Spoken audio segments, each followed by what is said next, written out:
দীর্ঘ 17 বছর আমরা আমাদের ভোটার অধিকারের জন্য লড়াই করেছি, সংগ্রাম করেছি, আমাদের অধিকার আদায়ের জন্য সংগ্রাম করেছি ফ্যাসিস্টদের বিরুদ্ধে। এই ফ্যাসিস্টদের বিরুদ্ধে আমরা সংগ্রামে জয়লাভ করেছি। যুবদল, ছাত্রদল, স্বেচ্ছাসেবক দল, শ্রমিক দল সহ আমাদের অনেক নেতাকর্মী খুন হয়েছে, গুম হয়েছে এই ভোট অধিকারের জন্য।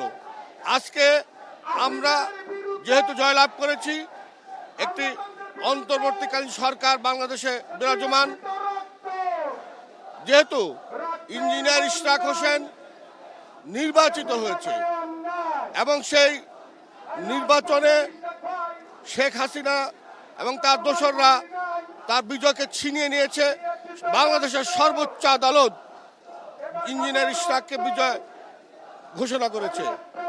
আমি বলবো, রক্ষক যদি ভক্ষক হয় তাহলে সেই ভক্ষকের বিরুদ্ধে আমরা আন্দোলন করে সেই ভক্ষকের উচিত বিচার আমরা করতে পারবো ইনশাল্লাহ। তো যাই হোক, আমরা এই ঢাকাবাসী মনে করি ইঞ্জিনিয়ার ইশরাককে, যেহেতু উনি ঢাকার মেয়র, নগর পিতা, তাকে তার আসনে বসায় দেওয়ার জন্য আমি এই সরকারের প্রতি আহ্বান জানাচ্ছি। অন্যথায় আমরা জোরদার আন্দোলন করবো, সারা ঢাকা শহরকে অচল করে দেব।